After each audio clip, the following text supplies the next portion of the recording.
Hello बच्चों, let's see the question.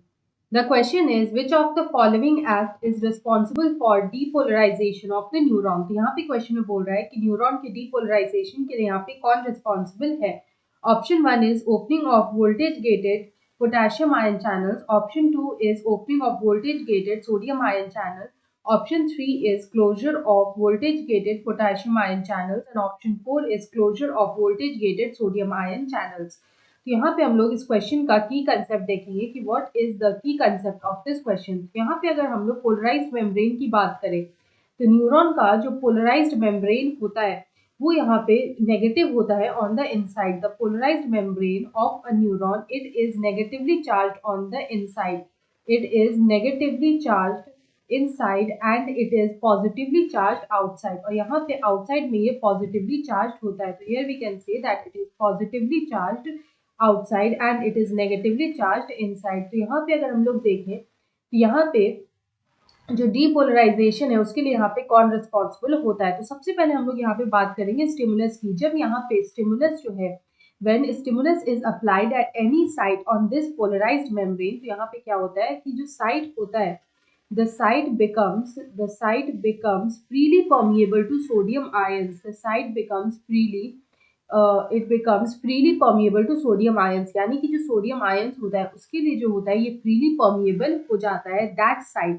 तो यहाँ पे कि स्टिमुलस जो है उसको अप्लाई किया जाता है तो वहां पे हम लोग बोल सकते हैं the site becomes freely permeable. It becomes freely permeable to sodium ions. Sodium ions के लिए freely permeable हो जाता है. तो एज ए रिजल्ट क्या होता है कि यहाँ पे सोडियम इनफ्लक्स होता है. यहाँ पे सोडियम का इनफ्लक्स होता है. जब यहाँ पे सोडियम का इनफ्लक्स हो जाएगा तो यहाँ पे क्या होगा कि पोलैरिटी जो होगी उस पर्टिकुलर साइड पे वो रिवर्स हो जाएगी. तो हम लोग बोल सकते हैं रिवर्सल ऑफ पोलैरिटी अकर्स. तो यहाँ पे रिवर्सल ऑफ पोलैरिटी होता है at that particular side. At that particular side वहां पे पोलैरिटी जो होती है वो यहाँ पे रिवर्स हो जाती है. पोलैरिटी रिवर्स होने का मीनिंग क्या होता है कि यहाँ पे जो आउटर सरफेस होगा अब वो यहाँ पे पॉजिटिव हो जाएगा, अब वो यहाँ पे नेगेटिव हो जाएगा. तो here we can say the outer surface here the outer surface of the membrane का जो यहाँ पे अब आउटर सरफेस होगा वो यहाँ पे क्या हो जाएगा कि it will become negatively charge. यहाँ पे वो नेगेटिवली चार्ज हो जाएगा. It will become negatively charge. और जो इनर मेम्ब्रेन होगा वो यहाँ पे पॉजिटिवली चार्ज हो जाएगा. तो यहाँ पे हम बोल सकते हैं the outer surface of membrane becomes negatively charge and inside becomes positively charge and inside becomes positively charge. तो इस तरह से यहाँ पे हम लोग देख सकते हैं कि जो पोलैरिटी है वो यहाँ पे रिवर्स हो जाएगी.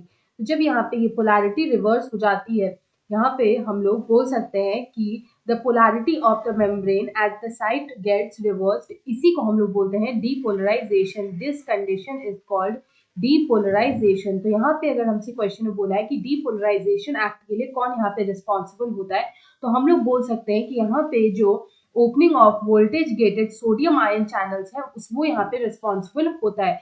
सो ऑप्शन 2 में हमें दे रखा है opening of voltage gated sodium ion channels. So option 2 is the right answer. I hope you understood it well. Best of luck.